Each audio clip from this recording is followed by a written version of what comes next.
And welcome back to the Book and Life podcast. My name is Crystal Fleming, and it's a pleasure to have you today. I want to take a minute to read the advert for the Time Guardian Book 4 series called The Shadow by Marianne Curley. The battle is over, the war is won, the prophecy complete, but life can't just pick up where it left off for Ethan, struggling to cope with tragic loss. At odds with friends in the guard, he finds himself adrift, jumping at shadows and sensing someone who can't possibly be there. Blaming herself for the goddess Athena's death, Giselle swears revenge and fulfill the immortals' plan for world domination. But Giselle hadn't planned on love, and that leaves her with an unbearable choice. Should she follow her heart or the strings of a goddess short on praise but high on expectation, who continues to pull her from the grave? As the guard and the order battle through the past and into an impossible future, darkness lurks around every corner. The fight for the world's survival rests with just one. Is it friend or foe who stands in the shadow?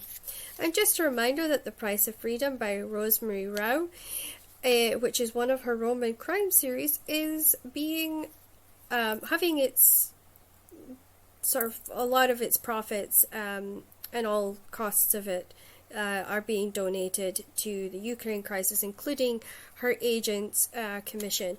So with that being said, I had the delightful honor of introducing you to somebody I admire greatly, who changed my life by reading her book when I was in my late teens, an early adult. And I can't wait to share this woman with you. She really opened my eyes to a different style of writing and to something that I really enjoyed. So without further ado, I'd like to introduce you to R.J. Anderson. And everyone, now it's my great pleasure to introduce you to the woman who actually introduced me to fairy books for the very first time in my life. So everyone, put your hands together for R.J. Anderson. So welcome. I'm happy to be here. So here at the Book and Life podcast, we like to make you all feel it's at home. Like this is just all of us in a coffee shop, having a cup of coffee and as friends. So we're very excited to have you here. And it's amazing. And I read your first book, Knife.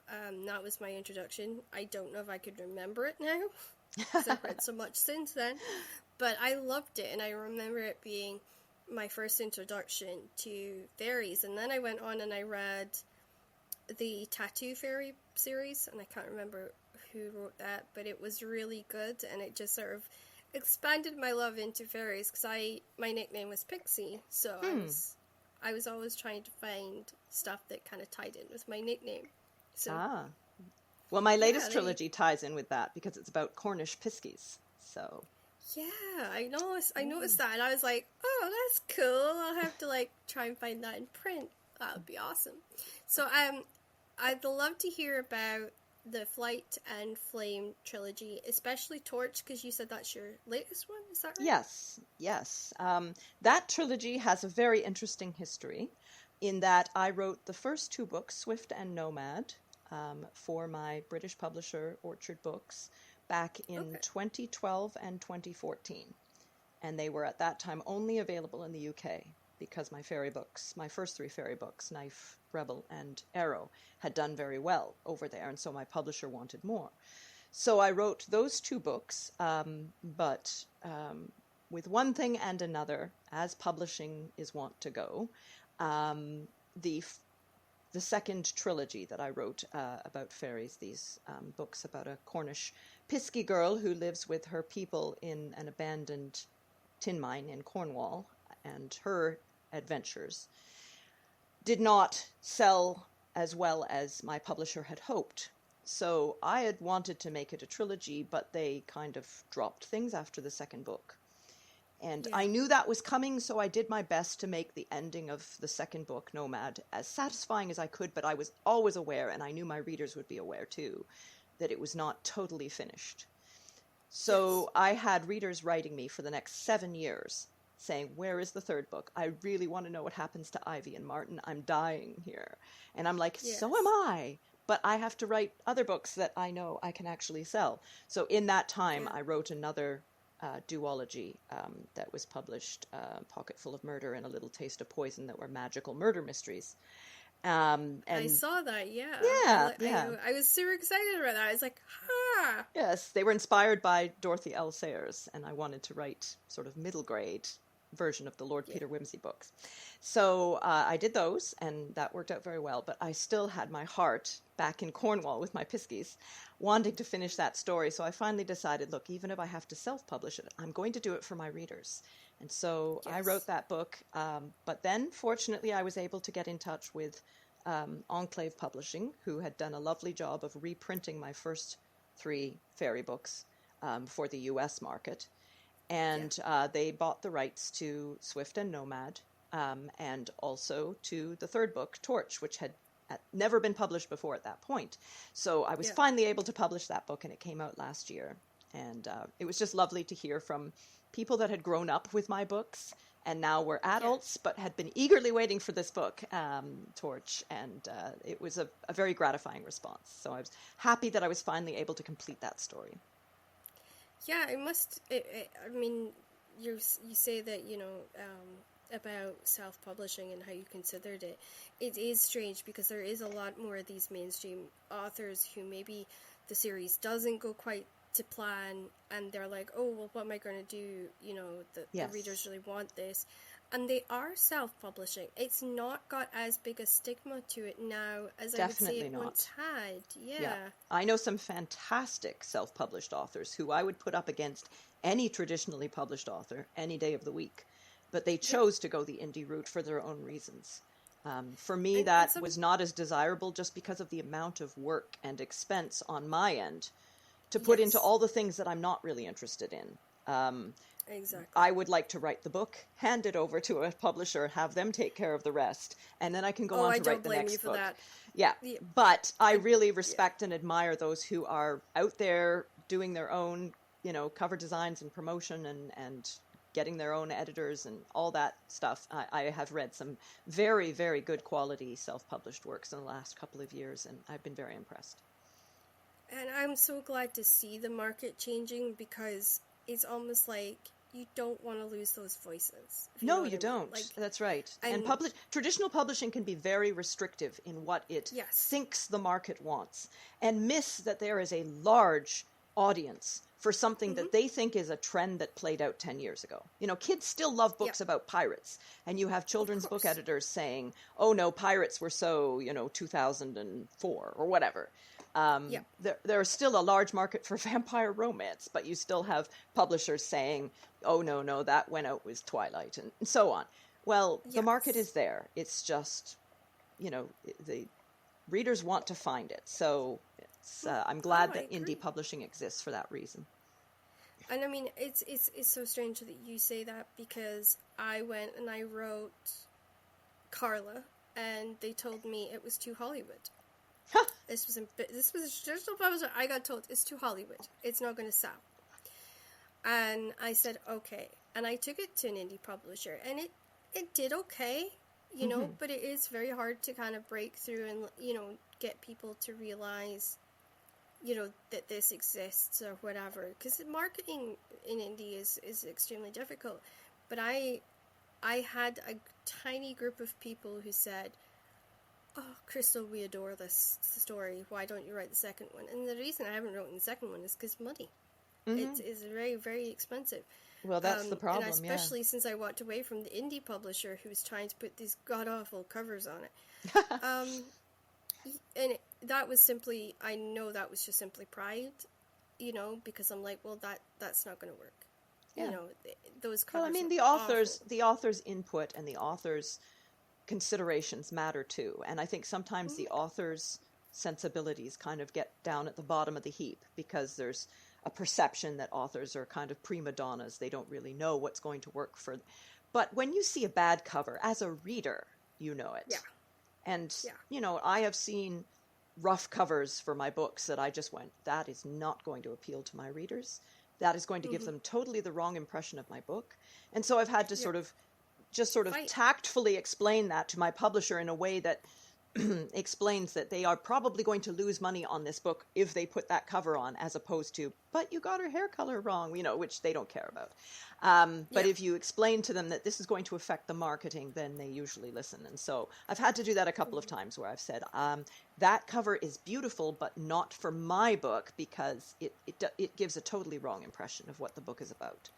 Exactly. And I think for me, I didn't want to fight her, and I didn't realize she'd done the cover herself. Right. So I felt so bad of having to say, look, these covers are awful. They don't fit in with what my story's about. I said, for instance, it's a YA. You've got this woman half naked. Oh, goodness. It's not what's going to bring the readers in for this particular. Yeah. The readers who are the right fit for this book will not be drawn to that cover. No. And it was almost like I was being, you know, she did treat me like I was being a prima donna, but I wasn't, because I knew my co-author, who really didn't have a lot of input, you know, he was just sort of on it because we'd been working on other things and he'd given me a couple of bits of input. Even he said, oh geez, no, like, what is she thinking? And then we discovered that the agent I had at that time had actually signed a contract on our behalf using copy and paste. She'd copied and pasted my signature onto That's definitely not good. No. And I that was the moment I said, look, I think I should just go. You know, go our separate ways here. You know, I just don't think this is a very good idea, and I don't regret it. I miss that publisher because I had lots of really good experiences with them, but yeah, I sometimes wonder if I did the right thing. Yeah, like I do sometimes wonder. I from what you've told me, it seems like there was a lot of red flags there. I don't think you made the wrong decision. No, and you know, it was weird because they had started off loving all my stuff and understanding, okay, you know, the stuff coming from Crystal is not going to be perfect. It is going to require a lot of editing because she has got dyslexia and one thing and another. To them not being understanding about it. Right. And that was kind of when I realized, things have changed. They're going to have to be a bit more careful with, you know, what I do now. Right. And it's sad because I don't think any author should really have to feel that uncomfortableness of offending somebody because they think they're doing the right thing for the readers and for the market, and that you know, because not everyone can see everything. We all make mistakes. Yeah. You know, and I always kind of felt like maybe I should have not. I think a lot of authors, especially women authors, I would say mostly women authors, are deeply concerned about the feelings of the people they work with in publishing. Yes.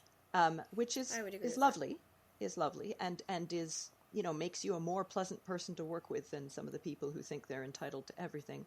But I think there is a balance, and I think we do have to stand up for ourselves in a nice way, and advocate for ourselves, because often we don't have the advocate that we really need. Even in our agents, there can be, you know, the agent wants to make the sale, the agent wants to maintain a good relationship with the editor and the publisher because they want to sell them more books. So sometimes it becomes kind of the author against everyone, not wanting to be against everyone, but they're the only ones who are really standing up for themselves. And if you're not willing to do that, you can end up getting really taken for a ride. So I think it is important for authors to sort of have the courage of their convictions, to be flexible to a degree, but also to know, like, this is too important to me for me to just let it slide. Yeah. And I think it's good because people can come onto these podcasts and they can hear this kind of conversations and be like, oh, okay, you know, it's okay for me to not feel comfortable with this. It's okay for me to talk up about this, because I think it's almost like a worry too that, oh, if I speak up and I offend, maybe they won't take any of my stuff in the future. Right. But you know, I mean, if your work is good enough, Yeah, they will put up with a lot of bad behavior, as we have seen sometimes from successful authors. If your work is good enough, they will put up with some mistakes. And I myself have made mistakes along the way, where I had to get a stern phone call from my agent, especially when I first started out and didn't sort of know how the business worked. Had to sort of admonish me about certain things, and I learned.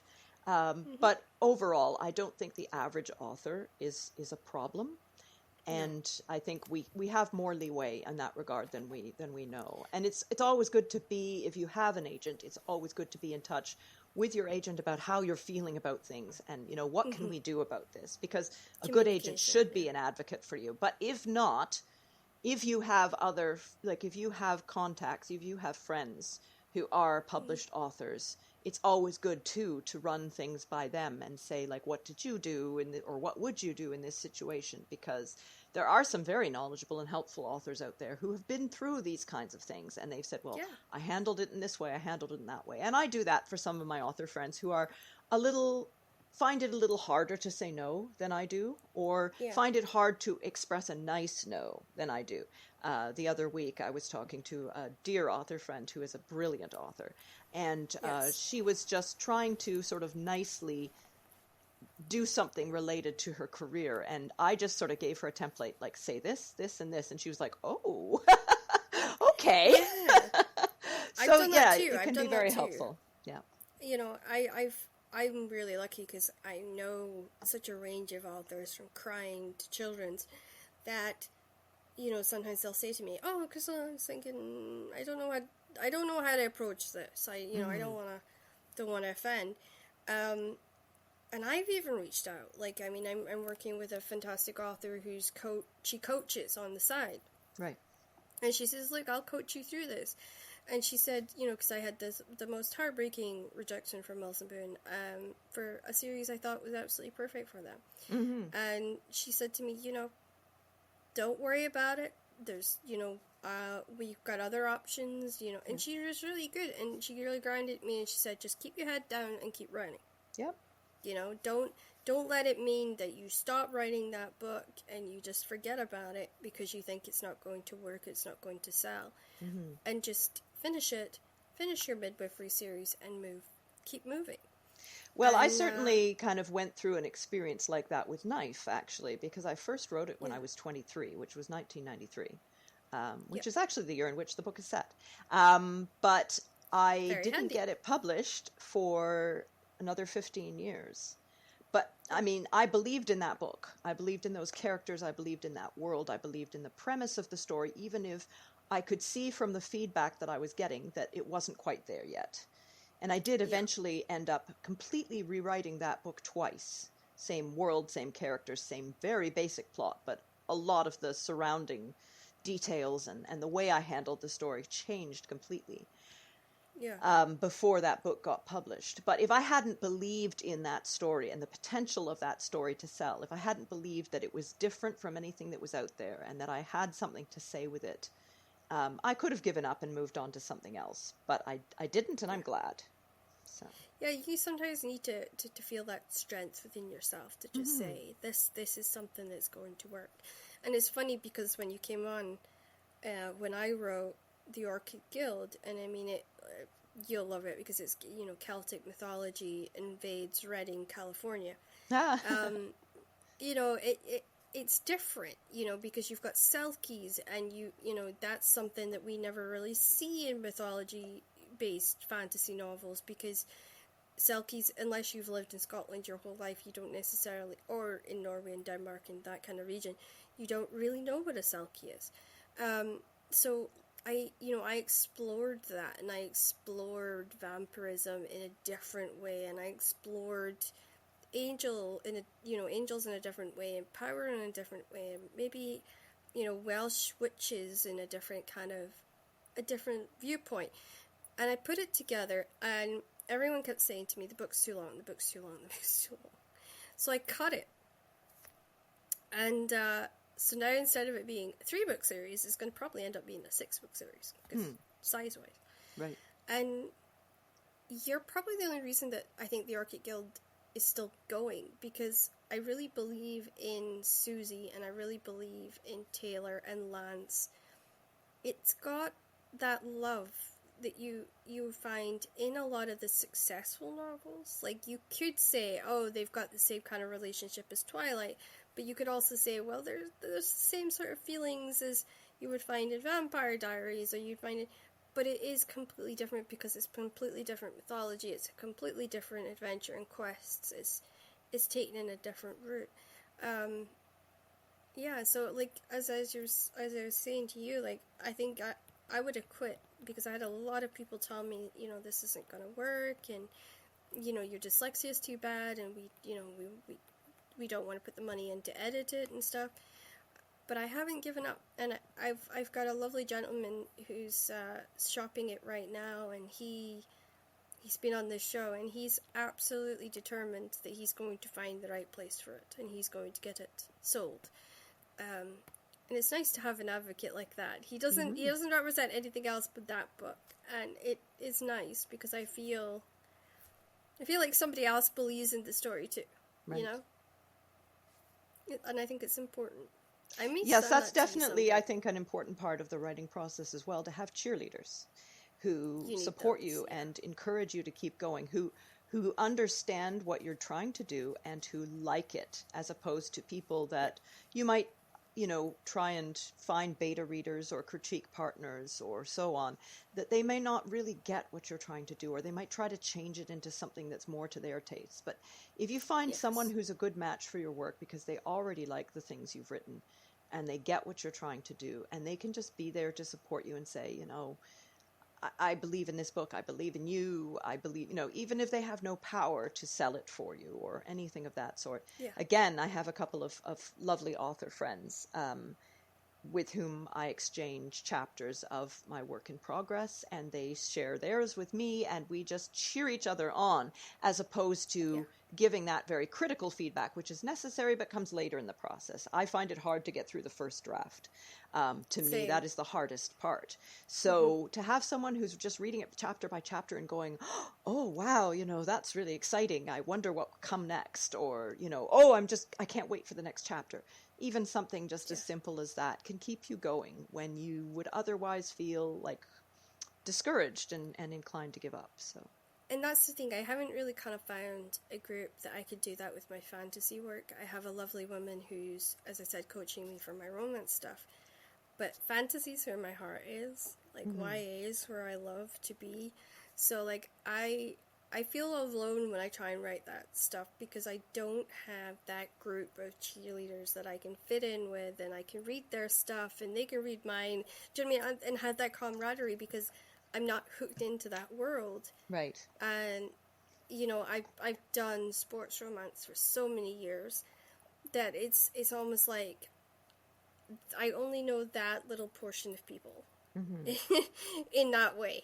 Yes. And then I know crime in that way, but I haven't written any crime. I just cheered them along. And so, I don't really have anyone in that world, and I don't have anyone that I could turn around and say, hey, do you want to read this fantasy thing I've written? And it sounds daft because I am friends with Marianne Curley and I'm friends with Celia Reese, but it's different kind of. They don't do cheerleading, right? So I'm always on the lookout for somewhere that I can maybe slot in and just have that cheerleading spot, but I haven't found anywhere yet. So I will be keeping an eye out for what you say and finding somebody that can cheer me along and things like that. And the great thing about this podcast is I get to meet so many different people that maybe I can find that space, because I think it's really important. Yes, definitely. Yeah. So moving into the book portion of the podcast, what's the book that you've read recently that you would say has stuck with you the most? Well, it's interesting because a book I read just a few weeks ago, it actually has a very strong Scottish connection. Okay. It's written by a Canadian author of historical fiction, historical romance, named Susanna Kearsley. And her latest book, The Vanished Days, is a story that takes place in the Borders and deals with the Jacobite Rebellion and so on. So she has written a number of books set in Scotland as well. So this is tied to some of her other books, so it can be read alone. But I mean, she's a wonderful author anyway, and exhaustively historically researched. She used to be a museum curator, so she knows her stuff. But what I loved most about the book is there is a twist in the story that, I mean, I knew there would be twists and turns as there are in any story, but this is a big twist. And I did not see it coming at all, but when it came, it made perfect sense of everything that had kind of nagged at the back of my mind, like, why did that person do that? Or, oh, I don't quite like that, earlier in the book, but hadn't thought it was a flaw in the story, just something that didn't quite sit right with me. But when this twist happened, it made sense of everything, and I went, it was wonderful. And so I thought about that book. I just, kept coming back and rereading the bit where she sort of unveiled the twist, and I'm like, this is so good. So good. So I love that book because I felt like it was a great learning experience for me to see how other authors handle big twists like that, because I have something like that I'm trying to pull off in my work in progress. And so it was very enjoyable as a reader and informative as a writer. And just me, I think when it comes to big twists, you'll have no problem in pulling it off. From what I read of your stuff, you just have that natural, I like to say, like, pep, like pop with your writing. So, like, a big twist to me would just, you would build it and build it and build it, like, a good melted hot chocolate, and then all of a sudden twist. I like that analogy. There's a crunchy in the middle or something, it's just a little bit of peppermint in there. Yeah, like just, and I used to, funnily enough, I used to make hot chocolate by melting actual chocolate and then putting milk and double cream in it and then pouring it into a cup with a big swizzle of whipped cream on top, and my friends used to love that. They said, oh, those are the best hot chocolates you could make. Oh, absolutely. So yeah. I love hot chocolate. If you had infinite amount of time and you could just sit and you could actually just enjoy reading, like you're not reading for sort of research or study or whatever, you could just enjoy it for what it is. So you get a series, an author to pick from, but it has to be two separate authors, like kind of like the same author for a series as I see. That you would read. So just sit down and just read through a whole series, and then I have to pick another author who may or may not have written a series.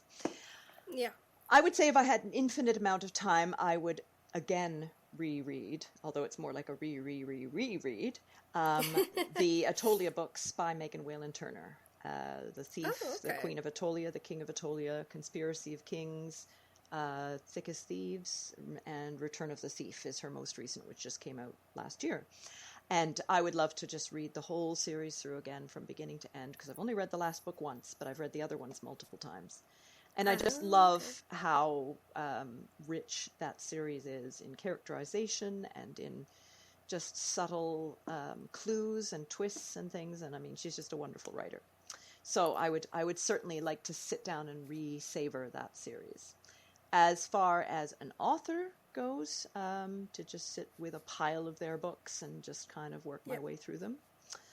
I think I'm going to say C.S. Lewis, just because he wrote such a wide range of things. So you could, if you were tired of a particular, I've had enough of the children's fantasy now, I've read through Narnia, you can pick up one of his theological works, or you could pick up one of his science fiction novels, or you could read some of his poetry, or some of his essays. He wrote so much, and I enjoy his writing style in sort of every form. So that would be a nice project to curl up with. So I sort of kind of, when I knew I was coming on to speak to you, I was like, I wonder if she's read sort of Kelly Armstrong, because that's a really good I have met Kelly and I've done events with her, and she is a lovely, lovely person. Do you like her work? I have not read any of her work. I keep meaning to, as having, she writes urban fantasy. And up until very recently, I did not think I liked urban fantasy. I had read some of it. I did not love it. So I wasn't seeking it out. And so I was like, I bet she writes excellent urban fantasy, but that's not really my cup of tea. So there were always other things I wanted to read more. However, very recently, I have become obsessed with the City Between series by W.R. Gingell, who is an urban fantasy author who lives in Hobart, Tasmania. and I love her books. And I would love to reread that series, her 10-book series. Yeah. And I just read it last year. So maybe I do like urban fantasy more than I thought. So I should probably give Kelly's works a try. I'm sorry, Kelly. Yeah, because it's like Bitten. I watched the TV series of Bitten, and I thought, because I was a big Teen Wolf fan, so I was like, And then I actually read her books, her first two, and I was just like, oh, the books are so much better. Like the series just didn't give it justice. Mm-hmm. So I'm getting really into her because like you, I was like, I don't know if I like urban fantasy. I like fantasy, but I don't know if I like urban fantasy. But I gave it a try because I'd seen the TV series and I was like, okay, well, I'll give the book series a try because, And I ended up really liking it. And the other one I strangely thought of when I was reading it of you was Maggie Stafier's. Oh, Maggie Stiefvater. I love her work. Actually, I blurbed her second book, which I find hilarious now because at the time I was very slightly better known than she was when she wrote Ballad. Yeah. I loved Lament, and I wrote to her. And she was just with a small press at the time. She was with Flux. I wrote to her and said, I loved this book. And she said, well, I've got another one. And since you are published with HarperCollins, which at the time was a more prestigious thing, she was like, would you be willing to read and blurb Ballad? And I read it, and I absolutely adored it. And I blurbed it enthusiastically. And that was the last time that I got to blurb Maggie Stiefvater because she is now vastly more popular than I am. But I adore her work.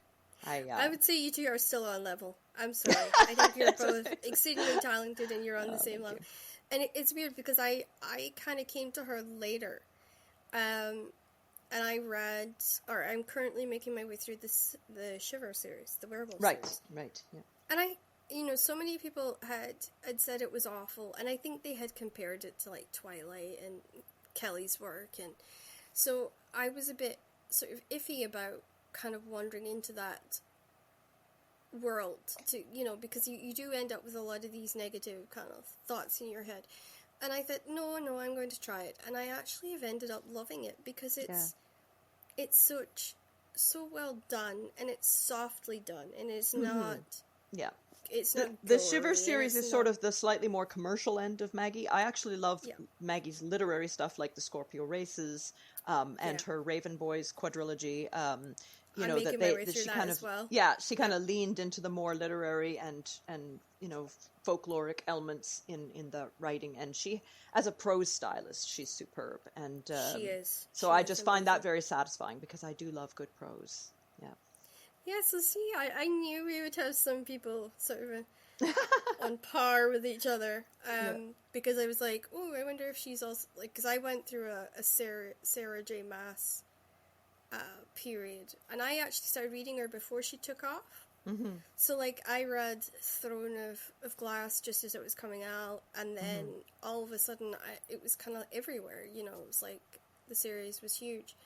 And I felt like I wish she'd kept it young adult. I wish she hadn't gone into adult. Right. I think that kind of ruined it for me.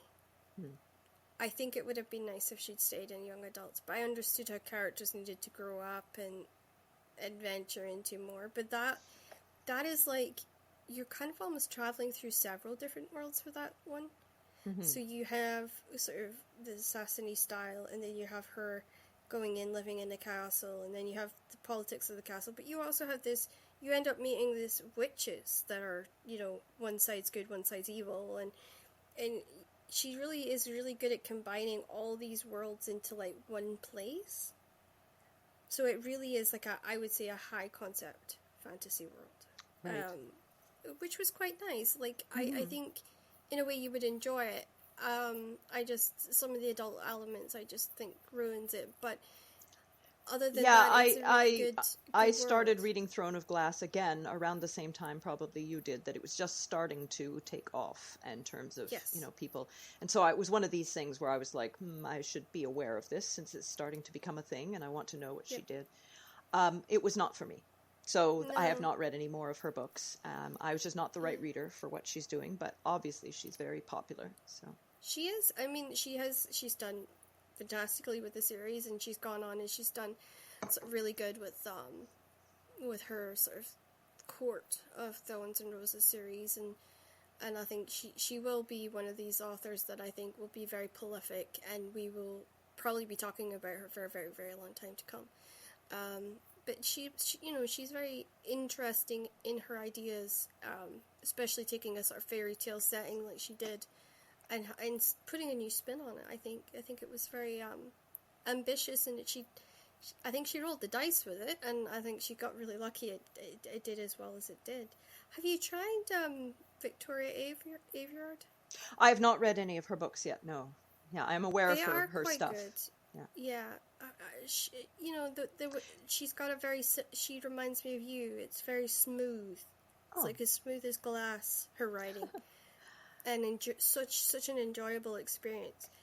That's funny that you should say that, because one of the earliest feedback I got on Knife, once I had an agent, it was one of the nicest rejections that I ever got for that book, which is why I've still remembered it, was from an editor at one of the American publishing houses who said, her prose is just so darn smooth.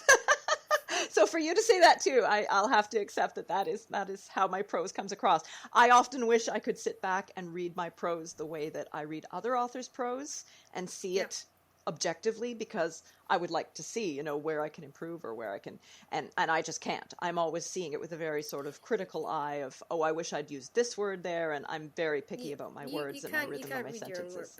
No, you can't. It's a shame, but unless I let it sit long enough that I've forgotten it, and then I go back and read it, and I'm like, ooh, this is good. Who was this person? I do that with my own. Like, I mean, I write something, and then I'll put it in a folder to be edited, right? Yep. So that I forget it, so that I can write whatever it is that I'm doing. And I do that so that I forget it, so that when I go to read it, I can get I can try and catch as much of the dyslexia as I can. Mm-hmm. And as much as the grammar issues that I can. What people, and I'm going to share a big secret here, is what people don't realize is I didn't get a whole education or a complete education. Because I was in and out of hospital so much. And my school was very bad for sending workbooks and packages to me when I was in the hospital.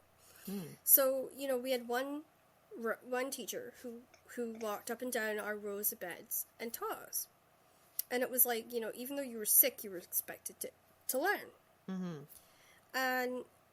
And I did well. I used to always have the workbooks complete within the first 3-4 days I was there, because I was bored out of my mind. There was nothing really to entertain me, because I wasn't into video games, and I was kind of in that awful stage of I didn't want to play with other Barbies because they weren't mine, and I was one of those awkward kids. Like, I was great. I could make friends really easily, but when I was sick, I just wanted to sit on my bed and watch stuff. But I couldn't watch stuff because TVs weren't portable then.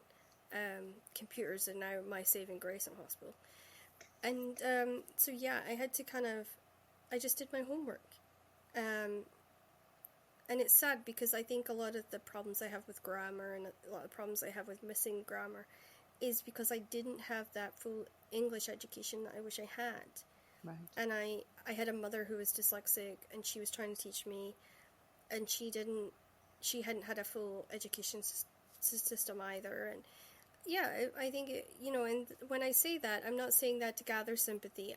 I'm saying that as a very much of, I understand where my failures come from, and I do the best I can to sort of fix where my downfalls are. But you're only human, and you can't have a perfect piece of writing every single time. It's just it just doesn't always happen. So that's something I've never spoken about before, so there you go. It's a bit weird to share that, actually, but no, I feel like, because you were somebody I admired and I always wanted to write as good as you were, that sometimes when you open up and you say, hey, this is my faults, it can make younger readers and writers feel like less alone, especially if they've had health condition and they've been stuck in hospital and they've maybe not had the education that Oh, certainly. I think it's people really have. important for writers to be transparent and not to sort of be up on a pedestal of, we are above mere mortals. I like to share with my audiences when I talk to school groups or writers groups, so on. I like to share with them the struggles that I've had as an author, the things that I find most difficult, because I know they're finding those things difficult too, and it can be very heartening and encouraging to them to know that they are not alone. Even if I don't have a brilliant answer to the problem of their particular flavor of writer's block, because it's the same flavor that I'm struggling with, I can at least say you're not alone in this, and we will get through it. And, you know, and I think that is very valuable in itself. I know I've not had the experience that you've had with being ill and having a difficult, interrupted education because of that. But I have sometimes, as an author, sort of felt the sense of, well, should I have pressed through and got a university degree in English? Because I see other authors who have, and they get, you know, many more speaking opportunities and teaching opportunities than I do because they have that credential. As for me, I spent a year in university, enjoyed it thoroughly, did very well, but then said, like, there is no reason for me to stay. I want to be a writer, and your writing is judged on your writing, not on your education. So you did the best thing, right. So I decided I want to leave school and focus on my writing, and I will just work at whatever job I can turn my hand to, just, you know, pay the bills while I'm trying to get published. So that was the road that I took. But there is that sort of sense of, okay, well, that opened up, I think, some doors for me that, you know, earlier than would otherwise have been open. But on the other hand, it also closed some other ones. So we all have struggles and hurdles that we're getting over in life, and ways in which it seems like other authors perhaps have an advantage or not. Yeah, and I because I had somebody say to me, you know, how did you find about your dyslexia, and how, you know, sitting through the dyslexia test, which, by the way, is not a comfortable experience. I was like, okay, I can understand why people might ask me about this, and why they might be curious about, you know, dyslexia, and what does that mean, and all that kind of stuff. So I feel it's good if we talk about it, because it takes the stigma away, and it makes people feel like, as I said, not alone. And you're a very kind of, I think, very positive person too. So I felt like this was the right one and right podcast to share this with, and share it with somebody like you. Well, thank you. I'm honored. And I hope it's a help to your listeners as well. I hope so too, because otherwise I'm going to feel a bit like an idiot. So what author do you wish you could sit and just talk to? I think it would be interesting. I mentioned her before, but Dorothy L. Sayers, who, for those of who are not familiar with her, was a mystery author back in sort of the golden age of mysteries in the 1930s and 40s, and most well known for writing the Lord Peter Wimsey books, which are kind of literary detective fiction. But Sayers herself was a very, very well-educated woman whose heart was in her translations of Dante, which, again, I don't know a whole lot about, but would be interesting. I should read them, actually, one of these days. I have read her collection of essays on creativity, The Mind of the Maker, which is very good, and some of her other essays, like Are Women Human, just brilliant. She seems like a person who had a very sharp, wry sense of humor, the ability to sort of laugh at herself. She was also friends with C.S. Lewis and some of those authors of her day. And I just think it would be very interesting to talk to her. Now, of course, she is no longer with us, but she would have been a very interesting person to talk to. Is there an author, past and present, who's influenced you in reading, writing, and made you excited about books? So you can choose 3 different authors for this. For reading, I would say it was, C.S. Lewis who first really gave me that love for fantasy through the Narnia books. And as far as writing goes, my first big inspiration in terms of I want to write like her was Patricia McKillip. who's an American author of fantasy who writes beautifully poetic prose, to the extent that sometimes I was not even sure what was happening in the book, but I was just like, these words are so beautiful. And I loved her. One of her earliest works was the Quest of the Riddlemaster trilogy, the Riddlemaster of Head, Heir of Sea and Fire, and Harpist in the Wind. And I read those books over and over and over again, and I would still read them again gladly. But she's just a beautiful prose stylist and writes sumptuous fantasy with, humor and very strong female friendships, which was something I had not seen a lot of in the fantasy I was reading at the time, which tended to be very boy-centric. And especially in the second book of that trilogy, she has a wealth of wonderful female friendships that made me think, like, I want to write relationships and friendships like these in my books. And so she was definitely a very great inspiration to me as a writer. And then, in terms of being excited about books, again, I would mention Megan Whalen Turner. I am a fangirl. I have actually joined fan sites for her. Yes, I've actually joined fan sites for her work and chatted about it with other readers, speculating about what comes next. So, yes, definitely her books have been a big source of pleasure to me over the years. I must admit, it must be truly just breathtaking for you to realize that, for an author to open up their stuff and be like, wow, this author who's renowned and who's loved by so many people is a fan of my work. That must have just been, for other authors, it's just, it's something that you dream about, but you never expect it to happen in a way. So yeah, I mean, I know I would probably cry like a baby if somebody, had a fan group of my book and someone of your caliber was in there. So yeah, but I bet that was awesome for her. So if you were taken back in time, what time would you visit? And there's a secondary question to this is, would you go back as a writer, a princess, or another job? It's a tough one. It is, well, it is and it isn't. The very easy answer would be, for the sake of research, I would love to go back to 9th century Iceland or Scandinavia, which is kind of the basis for the fantasy world that I am currently building. So that would be very, very interesting in terms of research, and would certainly help me to make my book feel much more immersive and real. So that would be very interesting. And in that case, I think I would like to go back as I would like to learn weaving and embroidery, which is not something I do. But it is a very important part of my book. And I would like to learn that craft, and that would certainly help prepare me for the story.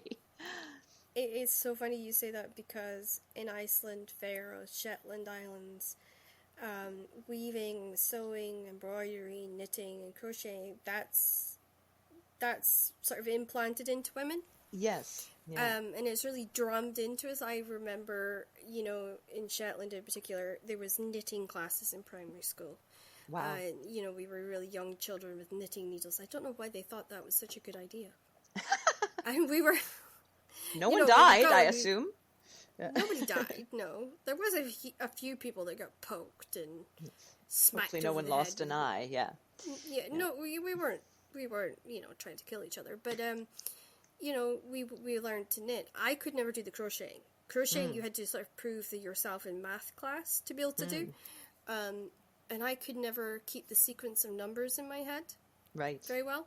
Which was the big problem. If if you're easily distracted, you can forget what number you're on. Yes, I was all right with knitting. I just never made anything beyond squares.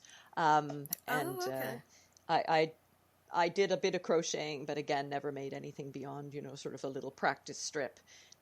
It didn't really take with me. I admire it greatly, but I just did not have the sort of mental discipline to just sit and knit for hours and hours. But I have friends that are beautiful knitters, beautiful crocheters, and I greatly admire their work. Well, for me, my grandmother was a professional knitter when she was 8 years old, from 8 years Wow. old. And Wow. her family business was this wool factory in Shetland. And so she really drummed into me and my cousin that we were going to be ladies. And she expected us to have ladylike qualities. So I couldn't do the knitting, and she realized that knitting was going to be too difficult for me. I could knit blankets and I could knit scarves, but that was it. And so she got me sewing and embroidering and doing cross stitch. And since my viewers can't see what I'm up to, that is an example of my work. Oh, it's lovely. Wow. And that's just a square, and it will become a quilt. It'll be the front of a beautiful. quilt. I have a friend who makes beautiful quilts. Yeah. Yeah, and it was something that was kind of, I now use as a way to calm myself down, because I have really bad PTSD from all the years of medicine, and I couldn't find a way to just calm myself down when I was going to write or after writing. And I started doing it again because my grandmother was old and she wanted to see that I had progressed and I was still doing it. So I took it up one day and I started it off, and then I got really calm and I got really into it again. And COVID really made me into it, whether I wanted to be into it or not, because I needed something to break up my day. And so I did that. And so if you ever need advice on weaving or sewing, I appreciate that. I may take you up on that. Because I know so much about it, and it's odd because I don't see many books about it, you know. Well, I saw a lot of books where it was like the princess character or the whatever is like embroidery, and I'm like, excuse me, that is a valuable and beautiful craft. It's very good for surgeons too. Funnily enough. I saw a lot of sort of not like other girls kind of approach to, this is how you know our heroine is spirited, that she doesn't want to sit meekly, spinning and weaving and embroidering like the other girls. And it's like, I mean, that civilization depends upon that.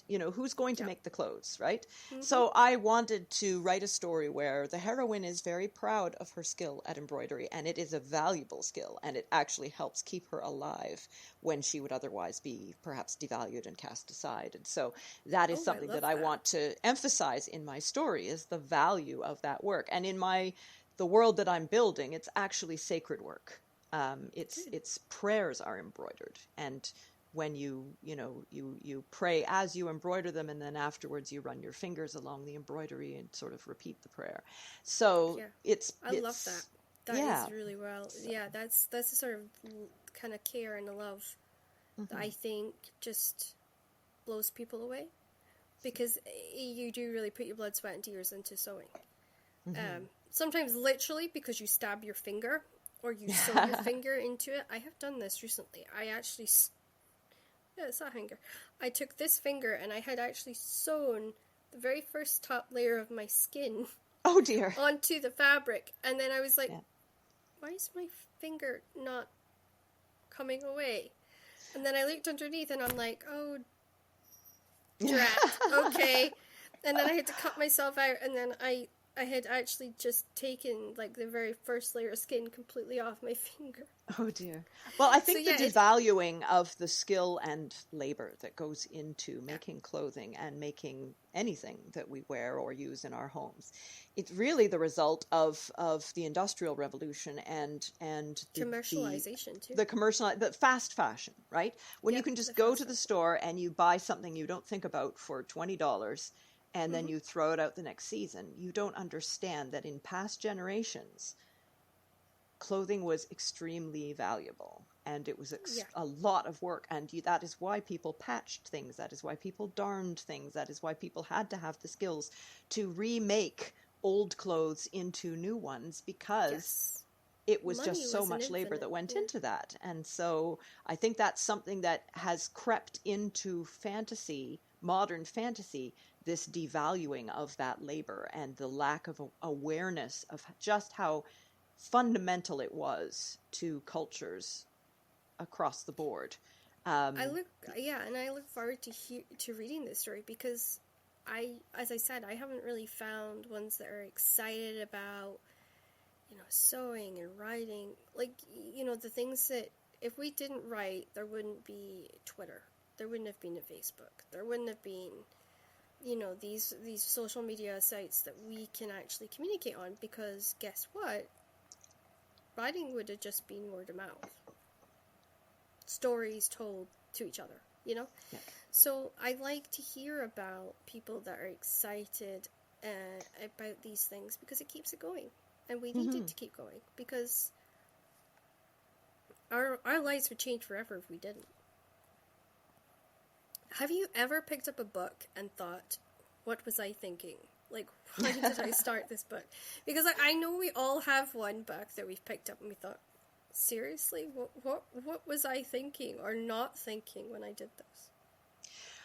I would say there's kind of two categories. There's the books that I wish I had never read because they gave me nightmares, which would be I'm there with you. Yep. Yeah, a collection of Stephen King short stories that I picked up in my brother's library when I was a teen and read the most horrifying short story of my life, and it gave me nightmares for weeks afterwards, and I do not love horror.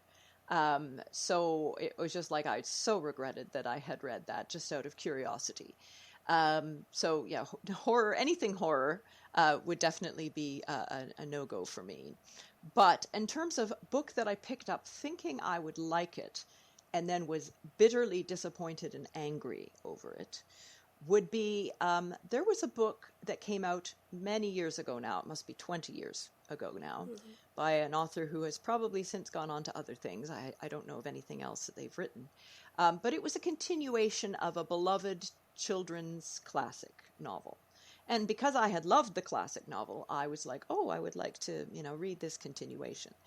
And it felt to me like the author took everything I loved about that classic children's novel and just kind of twisted it and tore it apart and, killed off the character that I loved most, had the sweet, innocent girl heroine character get into an affair with some other, it was sordid. It was nasty. It almost read to me like somebody who'd hated the original book and thought they could, sort of trash it up. And so I kind of read about half of it and then went, this is not getting any better. And I kind of skimmed the rest. And I just felt, after I'd read it, I was just like, oh, I just wish I could just wipe that from my brain.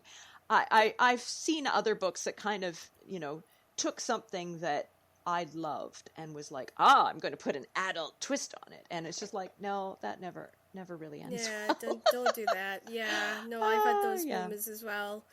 I know they're rehashing or they're redoing the Horse Whisperer. And I'm dreading it because that was one of my favorites as a kid. It took me a very long time to get to the end. I never wanted to read the end because my mom had told me the end was really sad and I shouldn't read it.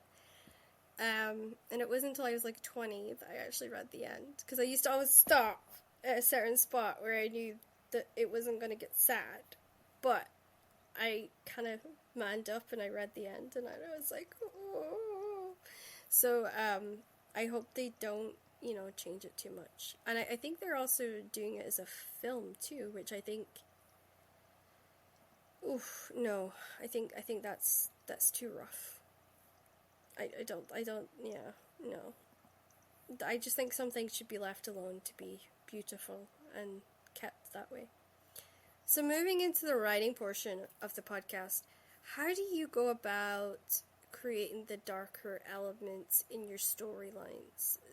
The darker, creepier kind of edges that put them on edge. Yeah, I wouldn't call myself a particularly creepy author for sure. Again, as horror goes, I'm a wimp. But in terms of, certainly when I wrote Knife, I originally wrote it as an adult novel because at the time, this is pre-Harry Potter, at the time I was writing it, there was really no YA fantasy. It went straight from, what they then called juvenile. So you're looking at Narnia, you're looking at The Dark is Rising, you're looking at, Lloyd Alexander's Prydain Chronicles, going straight from there right up to, adult authors like Stephen R. Donaldson and so on.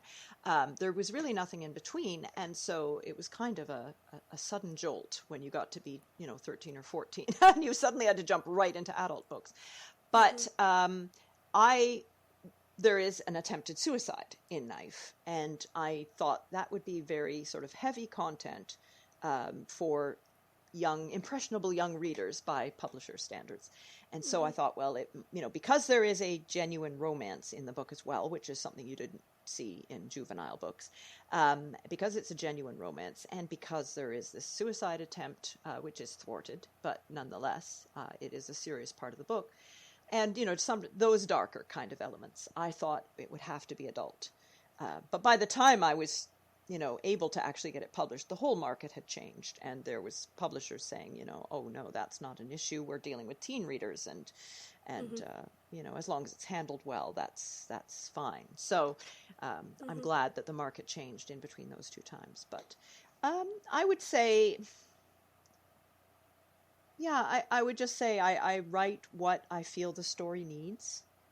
I don't like to get into a lot of gore or a lot of sort of grim, dark material, but I will go as dark as I think the story requires to have that necessary edge and that necessary sort of catharsis. I would say probably the darkest book I have written in terms of that angle would be my paranormal thriller Ultraviolet, where the heroine is sent to a psychiatric hospital after confessing to the murder of the most popular girl in her high school. But the twist is she claims that she disintegrated this other girl with the power of her mind, and that's why she ends up in psych hospital. Also, there's no body. The girl is missing, so they can't prove there was even a murder. So that's why that happens. So in the course of that story, I dealt with, various mental illnesses. I dealt with my heroine's extreme sensory sensitivity, where she has sort of a sensory overload attack. And, that's very traumatic for her. So there were certainly darker elements in that book that I had to think about and how I was going to handle them in a way that was suitable for the novel.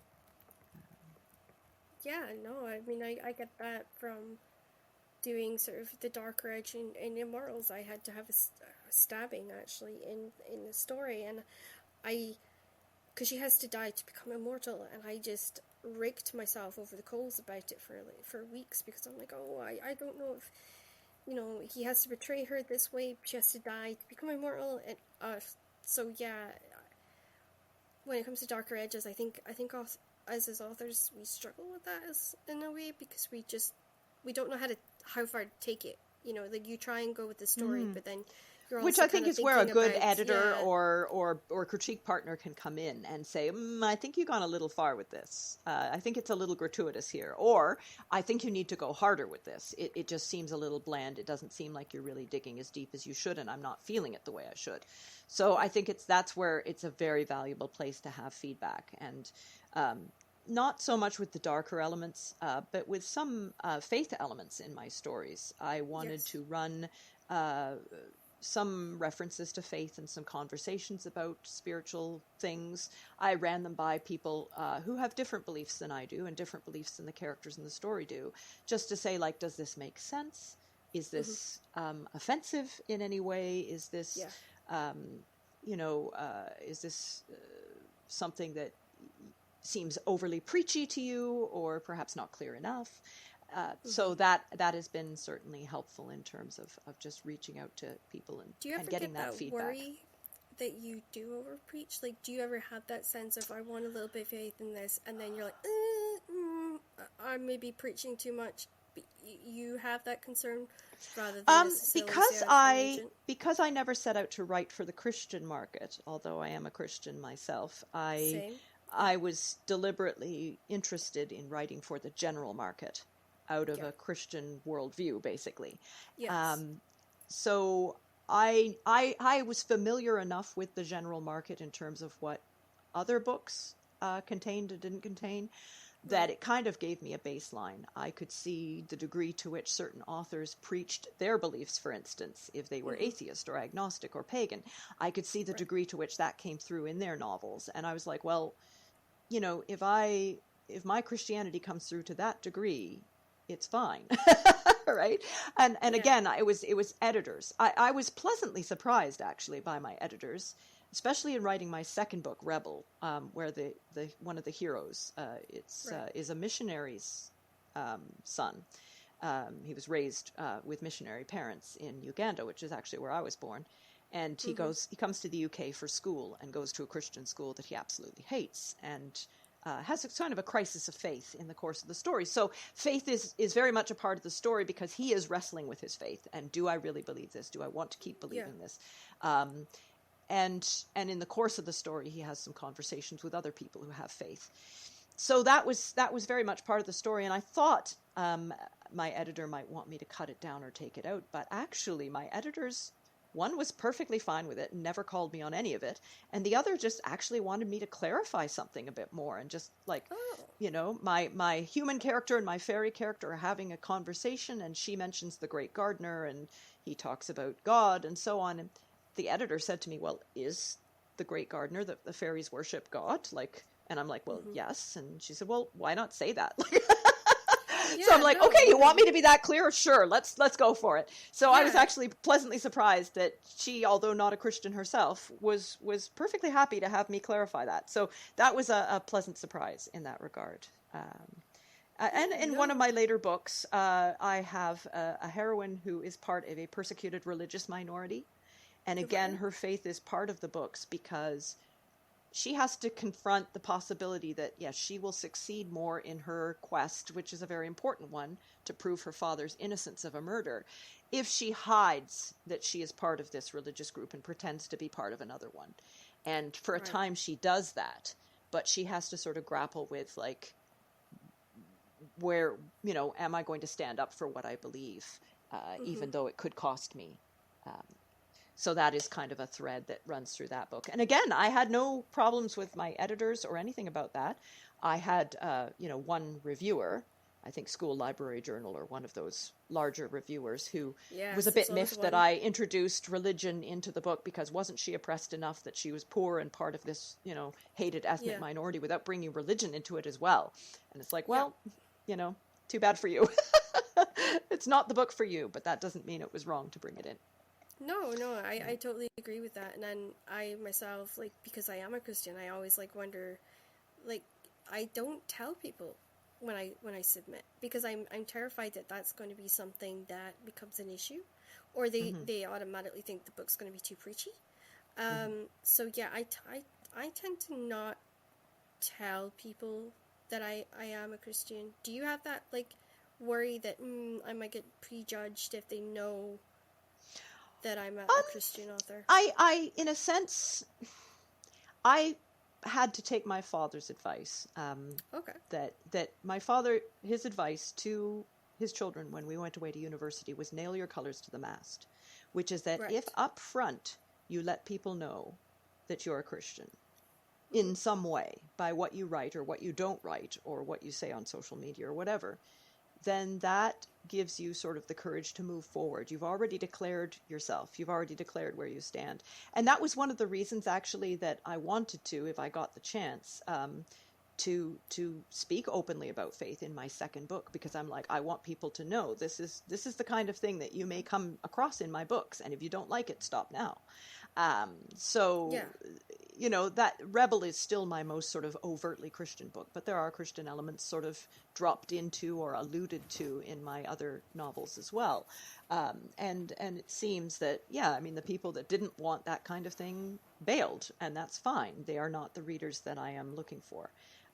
But I've had some very encouraging feedback from other readers who appreciated that. Even if they didn't share my faith, they appreciated the way that it was handled. And so, again, I just have to trust that is, you know, you have to find your readers. And there are readers who want that. There are, I mean, definitely preachiness is a flaw, I believe, in fiction, because fiction is not a sermon. You have to find a way to communicate what you want to communicate in a narrative storytelling way. But at the same time, I think it is not a bad thing to sort of let people know where you stand. And so on social media, I am fairly open about the fact that I am a Christian. Even again, I'm not preaching, but I will retweet people who retweet, have written Christian articles that I particularly liked or agreed with, and I will talk about it on my Instagram and so on. Because I don't want to sort of lure people in by thinking that I am not, and then have them shocked when they discover that I am. So, see, I've always sort of sat on the fence, and I in a way, I've been open about it, but at the same time, I'm more reserved. Like, I don't preach, and I don't do any of that stuff, but I am always aware of that sort of thin line that you kind of have to walk. What inspired you to pick the type of genre for your writing that you did? Was there a specific thing that made you go, aha, this is the genre that I'm going to write for? Or was this just something that you sort of kind of slid into? I always loved fantasy from as long as I can remember. One of my earliest memories was hearing my father read The Lord of the Rings, The Hobbit, and the Narnia series to my older brothers. And so that kind of awakened my love of fantasy.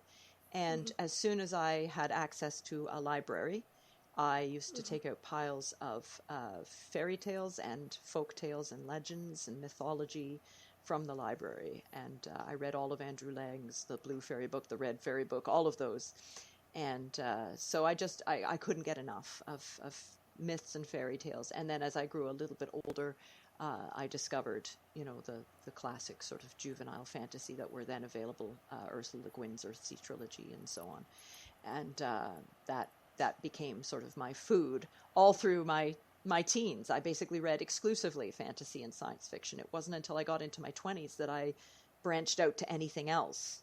So it was very natural for me to want to write fantasy because that was what I was reading and enjoying the most. Yeah. Oh, I like that. So when you're writing, is it like a movie in your mind, or is it like a jigsaw puzzle? It used to be like a movie in my mind when I was a teenager, and I could write very quickly as a result of it because I was just describing what I saw in my head. As I grew older, and I think as I started having children, which does something to your brain, legitimately. It does. It does, yeah. As I started having children, it was harder for me to focus that way, and I wasn't seeing the images as clearly.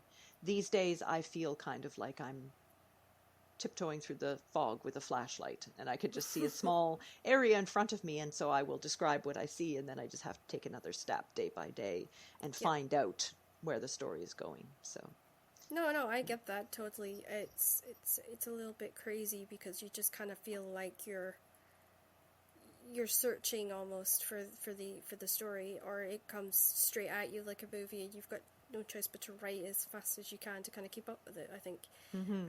I'm actually trying to have a child with my partner, so I'm in a way a wee bit worried about how that's going to impact my writing because I love to write so much. Right. So we'll see how it goes. Which character would you say has stayed with you the longest that you've written? It would definitely be Martin, who is a character who appears in 5 out of my 6 Fairy World books. I have the 2 trilogies, the Knife Trilogy and then the Flight and Flame Trilogy. And he was just a 2-bit fairy thug who was supposed to show up in one scene of Rebel to do nothing but basically like stab my hero and take his wallet. And then he showed up again at the end of the book and showed an unexpected sort of sense of humor. And I'm like, this guy seems to want to stick around for some reason. And then he showed up in the next book as a major character and had kind of a very interesting role in that story. And then he kind of took over the next trilogy. So telling his story and kind of his redemption arc, basically, from a genuine villain, very opportunistic and very selfish in the first couple books in which he appears, to someone who has tasted the bitter fruit of his actions and as realizing that he needs to change, and also unveiling his backstory is a big part of the Flight and Flame trilogy. And he has lots of fangirls, which is very gratifying to have written a character who has like rabid fangirls. But anyway, I have a number of very enthusiastic readers who just love his character, and so he would be the character I would say that has stuck with me the longest. Yeah, there's always one that just hangs around and you just can't get shot off no matter how much. And it's not always the ones you expect. No, it really isn't. Is there a character that you wish you could have written more about? I did have that character, but then I wrote her a novella. So I actually have a short story collection, which I need to self-publish, and it has been, I feel badly. The stories have been written for over a year, but because I don't know much about self-publishing and I'm very tentative about it, they're still sitting on my hard drive. But I wrote 3 more stories in my fairy world after I finished all of the published fairy books, after I finished Torch. And one of them was a novella about this character, Thorn, who is a side character in Knife. And I always wanted to write a story from her point of view, but because she is an adult and not a young person, I thought it would be difficult or impossible to work that into the main series. But then when I just sort of wrapped my brain around the idea of writing her an adult romance novella, I did. And I enjoyed that process very much. So once I get my act together to self-publish that series, I will feel like I have told, I think, all of the stories I wanted to tell about the characters in that world, because she was sort of the last one that I felt really needed her own story and hadn't gotten it yet. Yeah, no, that's really cool. I think that to hear that there is characters out there that you just love, but you just haven't been able to write about, kind of gives the fans something to really look forward to. So yeah, I think that's awesome. There is one story that is available to anyone who signs up for my newsletter on my website, rj-anderson.com. I have a newsletter that if anyone signs up for that, they get a free copy of the first story in that collection, which is called The Uninvited Guest, or The Unwanted Guest, I can't remember which. And that one is, again, from an adult point of view, but it sheds light on some of the things that happened right after the end of Knife. So that is a free short story that you can get for signing up with my newsletter. I like There's that. my plug for that. Yeah, no, I like that. That is funny. So what techniques have you found the most helpful? And has there been ones that you just you wish you hadn't tried them and you hadn't gone there? As writing is concerned, I have tried many techniques. One of my main frustrations as an author is that I am very slow.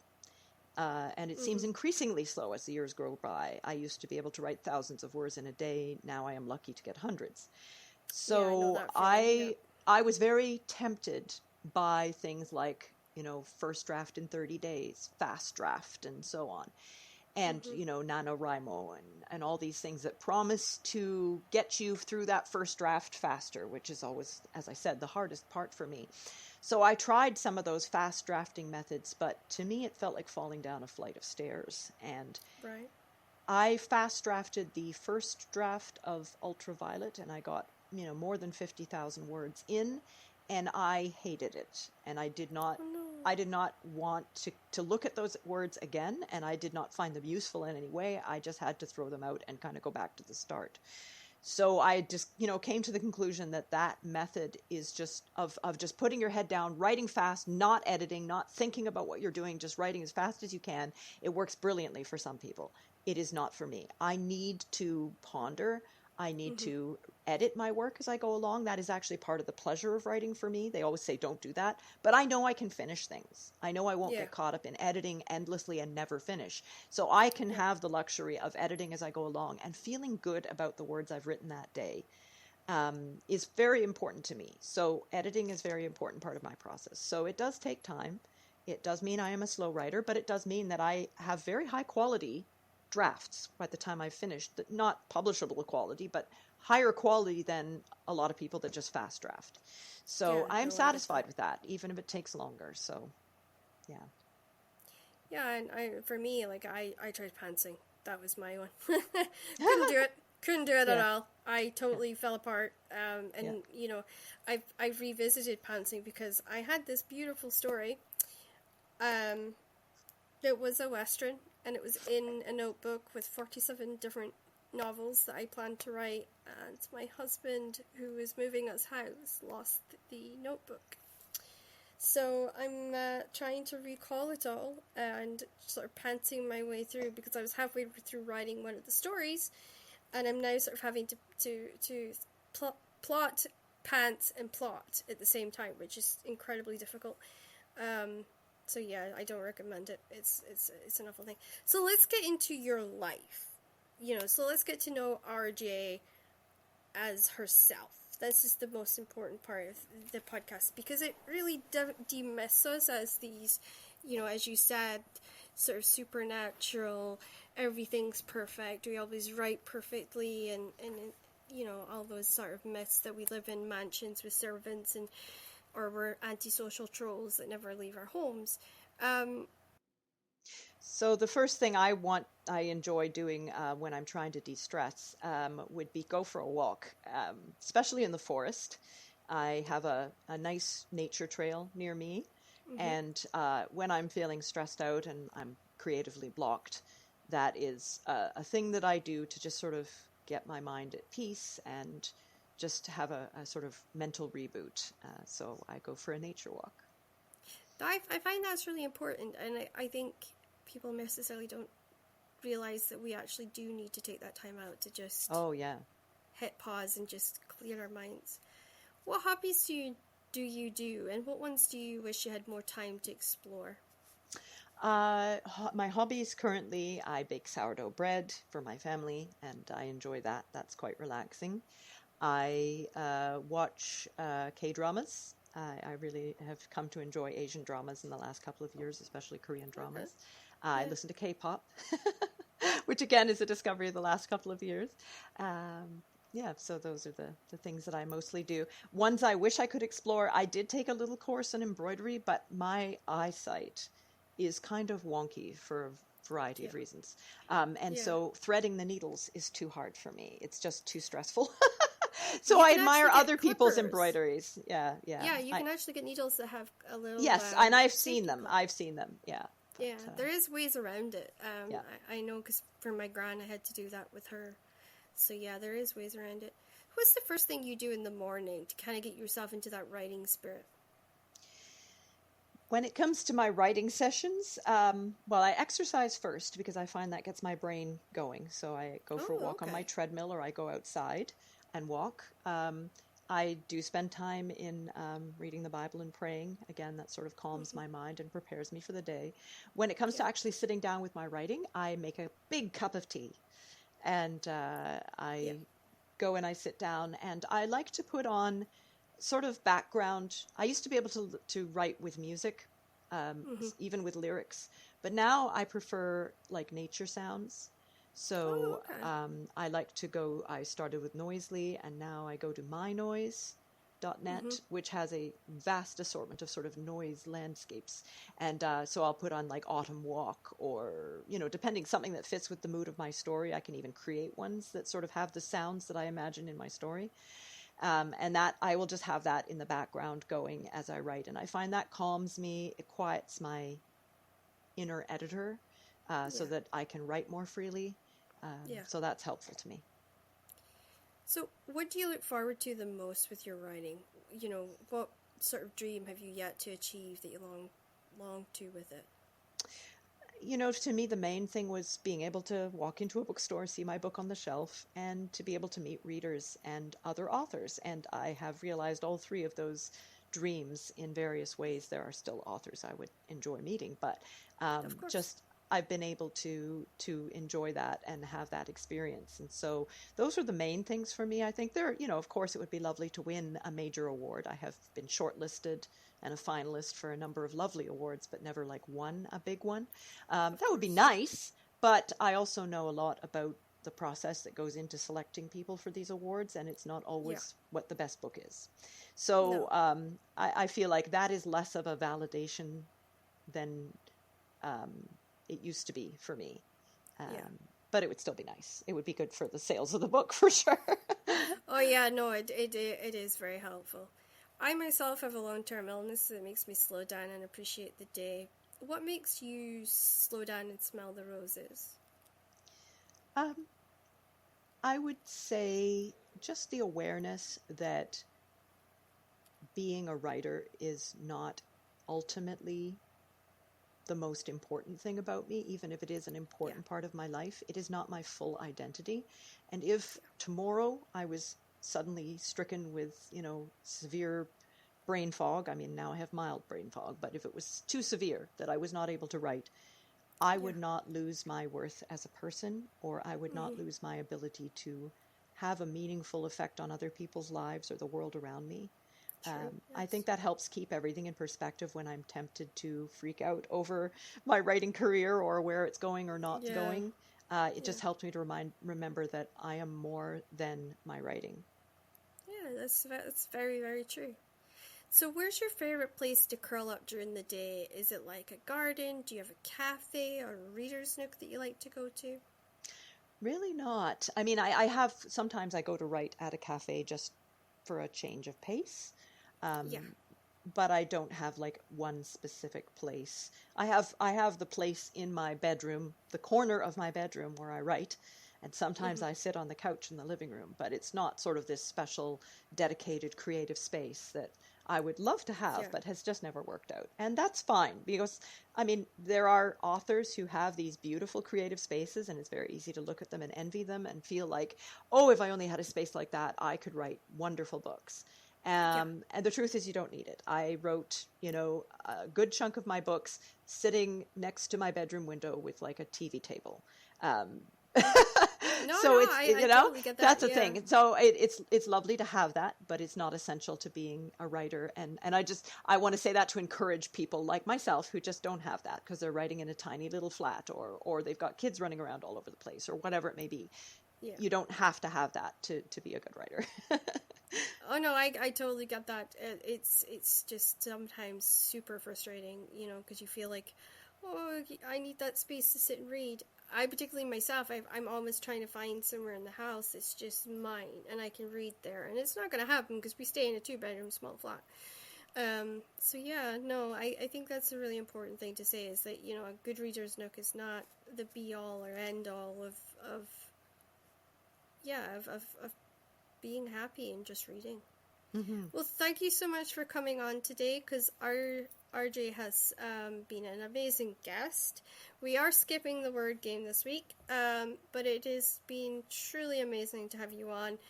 Please come back when you've got your next release, because it has been a lovely conversation with you, and I think we've touched on a lot of things I think will help a lot of people. So please feel free to come back, and it's always an open door. You can hit me up on any social media or just send me an email.